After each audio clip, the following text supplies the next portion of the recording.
की चुप्पी, 7 महीने का इनकार और अब पाकिस्तान ने खुद मान लिया है भारत की मार पड़ी थी और गहरी पड़ी थी। ऑपरेशन सिंदूर के बाद पहली बार पाकिस्तान के उप प्रधानमंत्री ने कबूल कर लिया है कि भारत ब्रह्मोस मिसाइलों और ड्रोन ने उनका सबसे अहम बेस हिला डाला था। यानी जो भारत कहता रहा, आज पाकिस्तान खुद उस पर मुहर लगा रहा है। नमस्कार, स्वागत है आपका जी न्यूज के इस डिजिटल प्लेटफॉर्म पर और मैं हूं आपके साथ कनिष्का मिश्रा। मई 2025 में भारत और पाकिस्तान के बीच हुई थी छोटी लेकिन तेज सैन्य टक्कर। अब एक बार फिर से सुर्खियों में बन गई है। पाकिस्तान के उप प्रधानमंत्री और विदेश मंत्री इशाक डार ने एक प्रेस कॉन्फ्रेंस में पहली बार सार्वजनिक तौर पर स्वीकार कर लिया है कि भारतीय हमलों से रावलपिंडी के पास स्थित नूर खान एयरबेस को नुकसान पहुंचा था। ये वही एयरबेस है जो पाकिस्तान वायुसेना के लिए बेहद अहम है और उनके सैन्य मुख्यालय के पास स्थित है। डार ने मान लिया है कि हमले में बेस की इमारतें क्षतिग्रस्त हुई थी, सैनिक घायल हुए थे और 36 घंटे में कम से कम 80 भारतीय ड्रोन पाकिस्तान की ओर भेजे गए थे। सब कुछ शुरू हुआ था 22 अप्रैल 2025 को, जब जम्मू कश्मीर के पहलगाम में पाकिस्तान समर्थित आतंकियों ने 26 निर्दोष पर्यटकों की हत्या कर दी थी।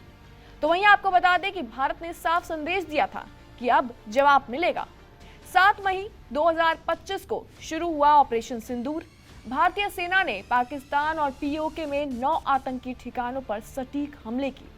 दरअसल भारत का दावा था कि निशाना सिर्फ आतंकवाद था, लेकिन पाकिस्तान ने जवाबी कार्रवाई की, ड्रोन और मिसाइलें दागी और यहीं से भारत का और भी निर्णायक जवाब शुरू हो गया। भारत ने ब्रह्मोस सुपरसोनिक क्रूज मिसाइलों और एडवांस ड्रोन से पाकिस्तान के कई एयरबेस को निशाना बनाया और अब पाकिस्तान खुद मान रहा है कि नूर खान एयरबेस पर हमला हुआ था। पहले इसे प्रोपेगेंडा कहा गया, अब वही बात सरकारी मंच से स्वीकार की जा रही है। इशाक डार ने बताया है कि 9 मई की रात प्रधानमंत्री शहबाज शरीफ की अगुवाई में आपात बैठक हुई थी। सैन्य और नागरिक नेतृत्व में हड़कंप मच गया था। तो वहीं आपको बता दें कि डार ने यह भी कहा है कि नूर खान पर हमला भारत की गलती थी, लेकिन असल में यही बयान दिखाता है कि हमला कितना संवेदनशील और प्रभावी था। दरअसल पाकिस्तान ने यह भी कहा है और यह भी मान लिया है कि स्थिति नियंत्रण से बाहर जा रही थी और अमेरिका समेत अंतर्राष्ट्रीय दबाव के बाद 10 मई को सीज फायर शुरू हुआ। पहले कहा गया कि कोई बड़ा नुकसान नहीं हुआ, अब माना जा रहा है कि नुकसान हुआ और बहुत ही गहरा हुआ है। ऑपरेशन सिंदूर में भारत ने अपनी नई सैन्य रणनीति दुनिया को दिखा डाली। ब्रह्मोस मिसाइल दुनिया की सबसे तेज क्रूज मिसाइल, ध्वनि से 3 गुना तेज और मीटर लेवल सटीकता के साथ। राफेल से दागी गई स्कैल्प मिसाइलें और आपको बता दें कि हैमर और स्पाइस 2000 जैसे स्मार्ट बम।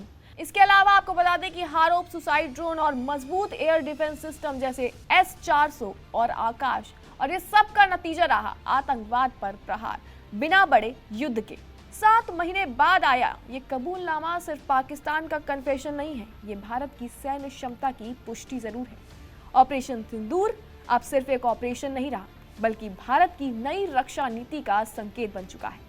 और अब संदेश बिल्कुल साफ है कि आतंकवाद का जवाब मिलेगा, तेज मिलेगा और ऐसा मिलेगा कि सामने वाला खुद सच मानने पर मजबूर हो जाएगा।